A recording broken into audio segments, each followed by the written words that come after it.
বন্ডিংয়ে আমরা হাইব্রিডাইজেশন, বিশেষত ইনঅর্গানিক কম্পাউন্ডসের যে সংকরায়ন হাইব্রিডাইজেশন সে সম্পর্কে আমরা পড়াশোনা করছিলাম। আমরা তার থেকে স্ট্রাকচার, গঠন বের করার চেষ্টা করছিলাম।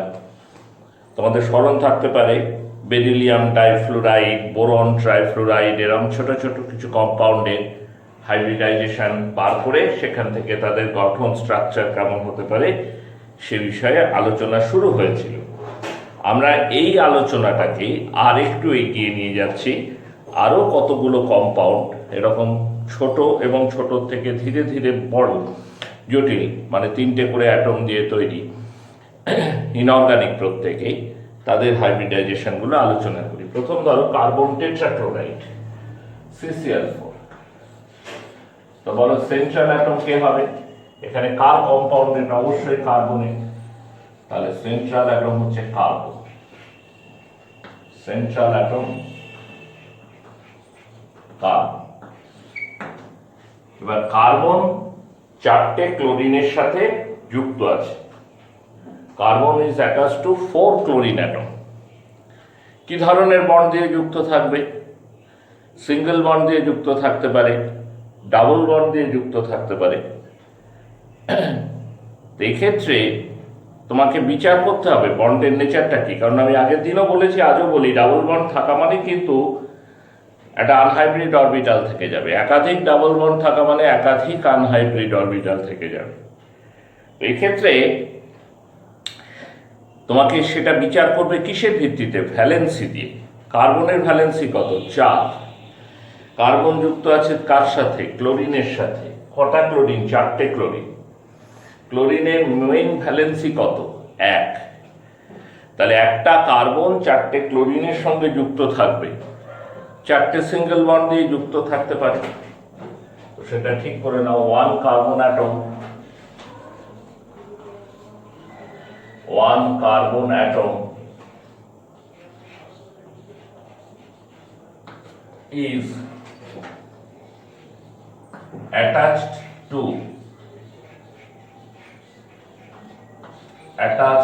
to 4 chlorine atoms through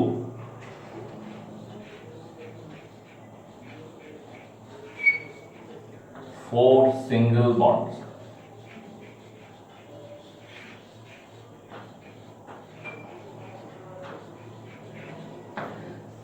ঠিক আছে, এটা প্রথম কিন্তু স্থির করতে হবে। মানে স্থির করার ক্ষেত্রে ভ্যালেন্সি একটা খুব গুরুত্বপূর্ণ পর্যায়ে। কার্বনের ভ্যালেন্সি কত এটা জানলে তোমার এটা সুবিধে, ক্লোরিনের ভ্যালেন্সি কত জানলে তোমার সুবিধে। আমি কত মনে আছে বলে দিতে পারলাম যে কার্বনের ভ্যালেন্সি 4, ক্লোরিনের ভ্যালেন্সি 1। তাহলে একটা কার্বন 4টে ক্লোরিনের সাথে অ্যাটাচড আছে, তাহলে অবভিয়াসলি 4টে সিঙ্গেল বন্ডই হবে, ডাবল বন্ড থাকার কোনো চান্স এখানে নেই। একটা কার্বন 4টে সিঙ্গেল বন্ড করছে, ক্লোরিনের সাথে যুক্ত থাকবে বলে সে কতগুলো সিঙ্গেল বন্ড করছে? 4টে সিঙ্গেল বন্ড করছে। বুঝতে পারছো কথাটা? তাহলে কটা আনপেয়ার ইলেকট্রন দরকার কার্বনের? 4টে আনপেয়ার ইলেকট্রন দরকার। 4টে সিঙ্গেল বন্ড করার জন্য আনপেয়ার ইলেকট্রন দরকার কটা? 4টে। তো নর্মাল কন্ডিশনে তোমরা জানো কার্বনের কনফিগারেশন কি? নর্মাল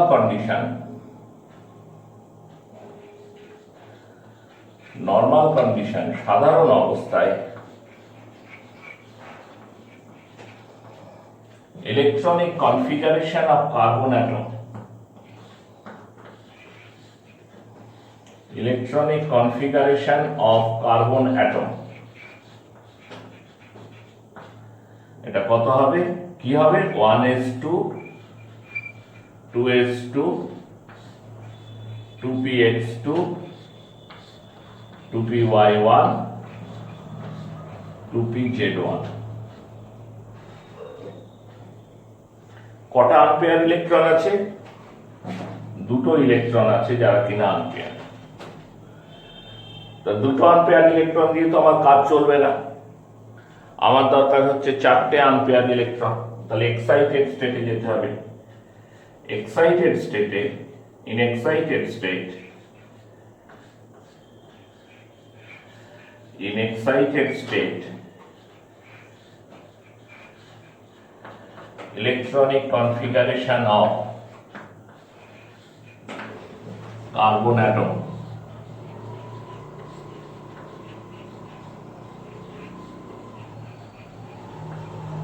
কি হবে 1s2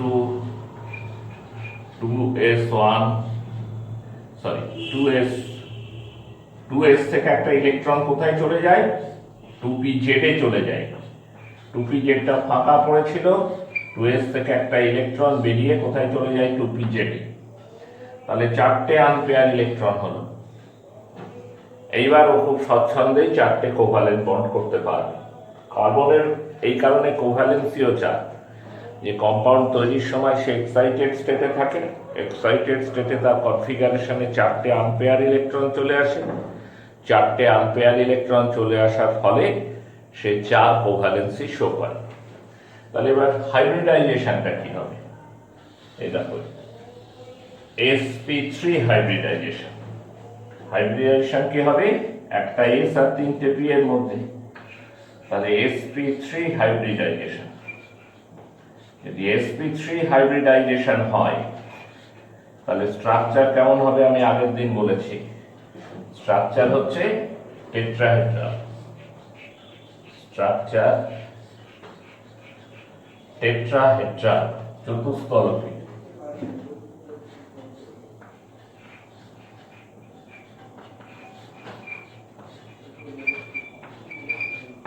টেট্রাহেড্রাল গঠন ছবি কিরকম করে আঁকবে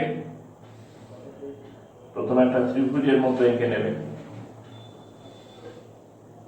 তারপর শীর্ষবিন্দু থেকে একটা লাইন টেনে বাড়িয়ে দেবে এগুলো যোগ করে দেবে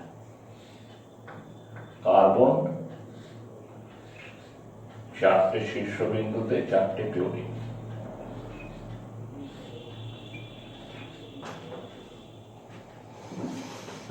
ঠিক আছে কিনা এইরকম গঠন হবে টেট্রাহেড্রাল মানে তাই আঁকার পদ্ধতিটা বললাম একটা ত্রিভুজ রেখেছি প্রথমে তারপর যে কোনো একটা শীর্ষবিন্দু থেকে রেখা টেনে বাড়িয়ে দেওয়া হয়েছে এবং বাকি দুটো শীর্ষবিন্দু থেকে এই রেখাটাকে যোগ করা হয়েছে এরপরে চলে যাই আমরা আরেকটা উদাহরণে ধরে যাক সেই PCl5 ফসফরাস পেন্টাক্লোরাইড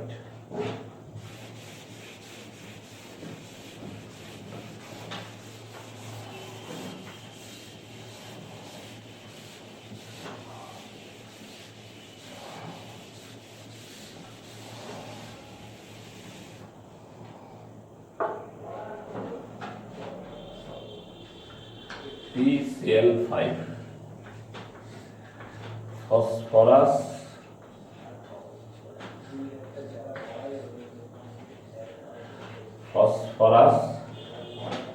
পেন্টাক্লোরাইড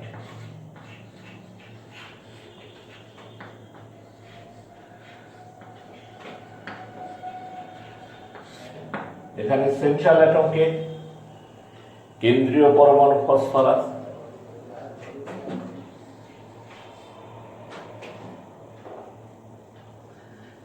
কারণ ফসফরাসই তো সংখ্যায় কম আছে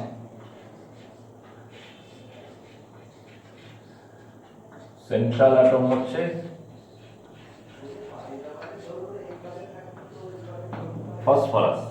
ফসফরাসের কম্পাউন্ড এবং একটা ফসফরাস সে কটা ক্লোরিনের সাথে অ্যাটাচড হয়ে রয়েছে 5টা ক্লোরিনের সাথে যুক্ত আছে একটা ফসফরাস যুক্ত আছে কটা ক্লোরিনের সঙ্গে 5টা ক্লোরিনের সঙ্গে এই কম্পাউন্ডের ক্ষেত্রে ফসফরাসের দুরকম ভ্যালেন্সি হয় তোমরা জানো 3ও হতে পারে 5ও হতে পারে কিন্তু এই কম্পাউন্ডে ফসফরাসের ভ্যালেন্সি হচ্ছে 5 ক্লোরিনের ভ্যালেন্সি 1 তাহলে একটা ফসফরাস 5টা ক্লোরিনের সাথে যুক্ত থাকবে কিভাবে যুক্ত থাকবে সিঙ্গেল বন্ড দিয়ে বানালে হবে না ক্লোরিনের মেন ভ্যালেন্সি 1 সেগুলো স্যাটিসফাইড হতে হবে ফসফরাসের ভ্যালেন্সি 5 সেটা মানে ফর্মুলা থেকেই তুমি বুঝতে পারছো যে এখানে ফসফরাস তার ভ্যালেন্সি হচ্ছে 5 তাহলে একটা ফসফরাস 5টা ক্লোরিনের সাথে যুক্ত থাকবে তাতে বোথ ফসফরাস এবং ক্লোরিন উভয়ের ভ্যালেন্সি স্যাটিসফাইড হবে কিভাবে হতে পারে যদি কেবল তারা সিঙ্গেল বন্ড দিয়ে যুক্ত থাকে তো সে কথাটা লেখো one phosphorus,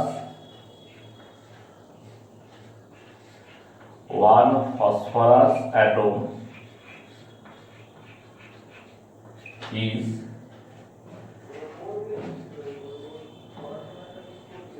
attached to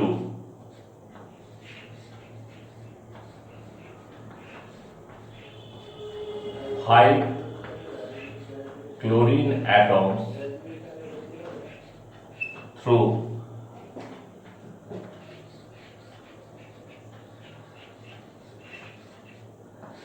5 single bond. Through 5 single bond. তাহলে 5টা সিঙ্গেল বন্ড ফসফরাস করেছে। এবার 5টা সিঙ্গেল বন্ড করতে গেলে কতগুলো ইলেকট্রনকে তোমার আনপেয়ার হতে হবে? 5টা ইলেকট্রনকে আনপেয়ার হতে হবে। তো ফসফরাসের কনফিগারেশন কি? ফসফরাস 15 আমরা এভাবে লিখি নিয়ন 3s2 3px1 3py1 3pz1। তাহলে নর্মাল কন্ডিশনে ফসফরাসের কিন্তু আনপেয়ার ইলেকট্রনের সংখ্যা কত? 3, তাই না? In normal condition the total number of unpaired electron of phosphorus is 3। এবার কিন্তু 3টে আনপেয়ার ইলেকট্রন দিয়ে তো 5টা সিঙ্গেল বন্ড হবে না, তাহলে এক্সাইটেড স্টেটে যেতে হবে।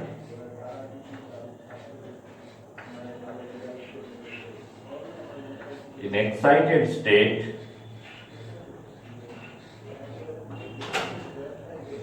ফসফরাসের কনফিগারেশন হবে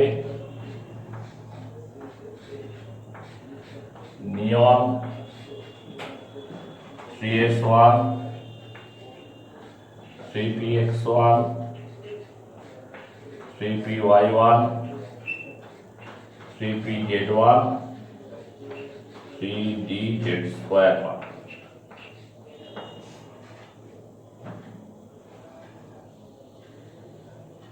অর্থাৎ 3s থেকে একটা ইলেকট্রন কোথায় চলে গেল? 3d তে চলে গেল। তাহলে আনপেয়ার ইলেকট্রন কটা হলো? এবার দেখো 5টা আনপেয়ার ইলেকট্রন হয়েছে। এই 5টা আনপেয়ার ইলেকট্রন দিয়ে ও 5টা কোভ্যালেন্ট বন্ড তৈরি করবে। তাহলে হাইব্রিডাইজেশনটা কি হবে? একটা s 3টে p একটা d, তার মানে sp3 ডিহাইব্রিডাইজেশন। sp3 ডিহাইব্রিডাইজেশন sp3 ডিহাইব্রিডাইজেশন। sp3 ডিহাইব্রিডাইজেশন হলে কি হয়? গঠন কিরকম হয়? ত্রিকোণীয় দ্বিপিরামিডীয় দেখবে, ট্রাইগোনাল বাইপিরামিডাল। কিরকম করে আঁকে দেখায় দেখো। এ বুঝি হচ্ছে লেখা? তাহলে মুছে দেবো আমি আর কি। সকলে বুঝে নেওয়াটা হয়েছে কিনা দেখো, তাহলে আমি মুছে দিচ্ছি এটা।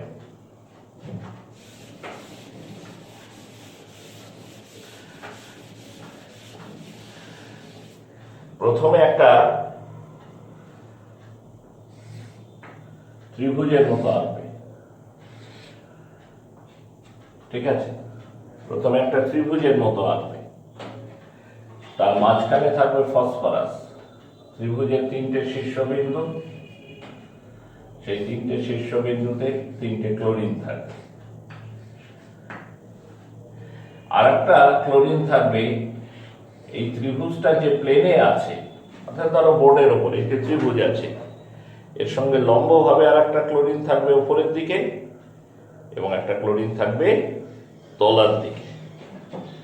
যেটা তলায় থাকবে সেটাকে ডটেড লাইন দিয়ে লিখছি। এরকম আঁকতে পারলেই কাজ হয়ে যাবে তোমার, ত্রিকোণীয় দ্বিপিরামিডীয়। এবার মূল গঠনটা কিরকম দেখো। মূল গঠনটা খুব জটিল এরকম নয়, সেই তুমি ত্রিভুজ আঁকলে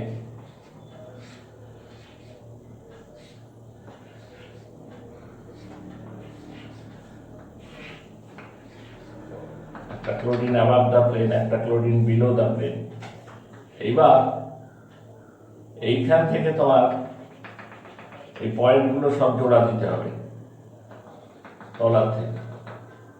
দিলে দেখবে তলার দিকটা একটা পিরামিডের মতো দেখাচ্ছে, যার বেসটা ত্রিভুজের মতো। আবার ওপরের এই পয়েন্ট থেকে এগুলোকে যোগ করে দাও, দেখবে ওপরটাও একটা পিরামিডের মতো দেখাচ্ছে, যার বেসটা কিন্তু আর একটা ত্রিভুজের মতো। এই যে দ্বিপিরামিডীয় মানে ওপর দিকটা একটা পিরামিড আকার, তলার দিকটা একটা পিরামিড আকার, বেসটা হচ্ছে ত্রিভুজ, ত্রিভুজ আকৃতি। বোঝা যাচ্ছে কথা?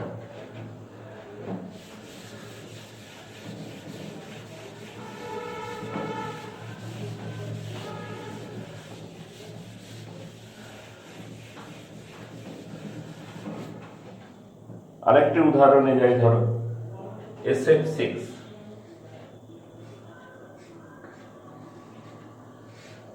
সালফার হেক্সাফ্লুরাইড, তাই না? Central অ্যাটমকে sulphur,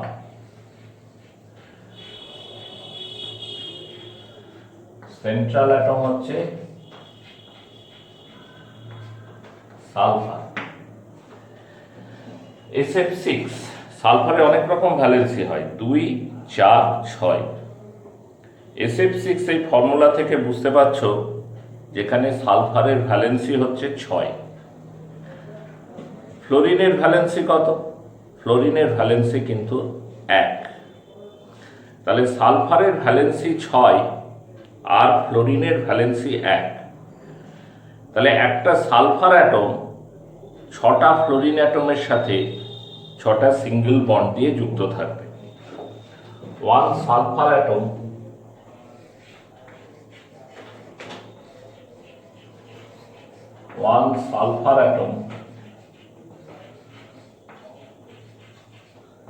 is attached to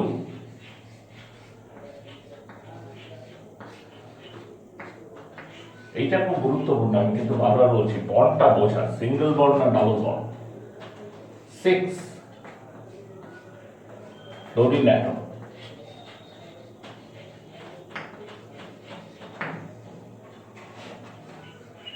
through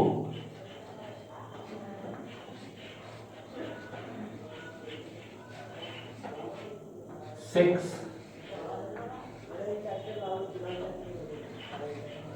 covalent bond, through 6 covalent single bond, single কথাটা অবশ্যই থাকে। তাহলে এবার তুমি বিচার করো যে সালফার তো 6টা কোভ্যালেন্ট বন্ড তৈরি করতে যাচ্ছে। কটা কোভ্যালেন্ট বন্ড তৈরি করতে যাচ্ছে? 6টা। তার মানে 6টা আনপেয়ার ইলেকট্রন থাকা দরকার। তো নর্মাল স্টেটে সালফারের ইলেকট্রনিক কনফিগারেশন দেখো, electronic configuration of sulphur.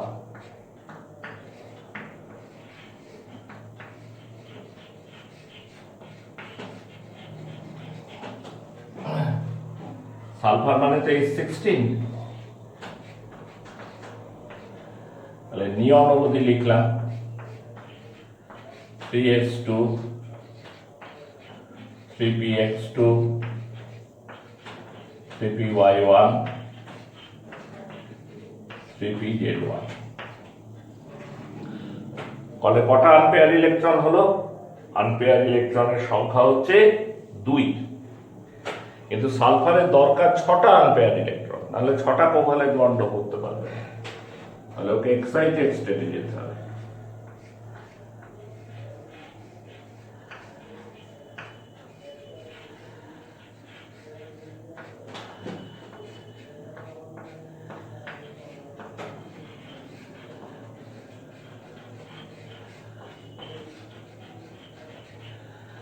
Excited স্টেটে গেলে তখন সালফারের কি হবে? এখানে 6টা ইলেকট্রনকে আনপেয়ার করা মানে 3p থেকে একটা ইলেকট্রনকে 3d তে পাঠাতে হবে, তাতেও হবে না, 3s থেকে একটা ইলেকট্রনকে 3d তে পাঠাবে। 3s1, 3px1, 3py1, 3pz1, 3dz2 1, 3dx2y2 1।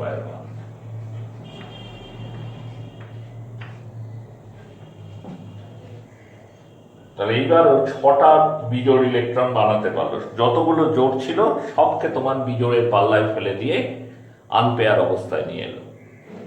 তাহলে 6 আনপেয়ার ইলেকট্রন, 1 2 3 4 5 6। আর হাইব্রিডাইজেশন কি হবে দেখো, sp3d2 সবগুলোই হাইব্রিডাইজেশনে আসবে। sp3d2 hybridization, sp3d2 hybridization. গঠন কিরকম হবে? স্ট্রাকচার হবে অক্টাহেড্রাল। কেমন করে আঁকে আমি দেখাচ্ছি অক্টাহেড্রাল কেমন করে আঁকে।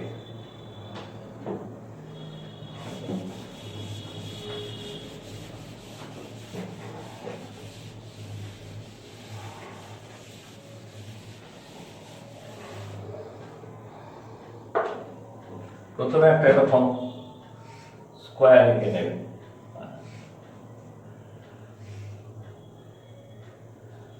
সালফার 4টে কোনায় 4টে ফ্লোরিন,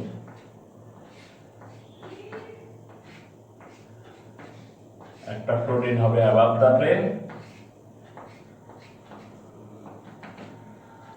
একটা ফ্লোরিন হবে বিলো দ্য প্লেন। ঠিক আছে, এটাই হচ্ছে।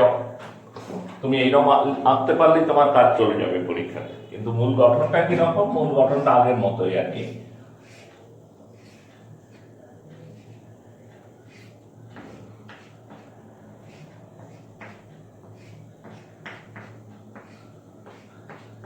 একটা অ্যাবাভ দ্য প্লেন, একটা বিলো দ্য প্লেন, এইগুলোকে সব জোড়া দেওয়া আছে।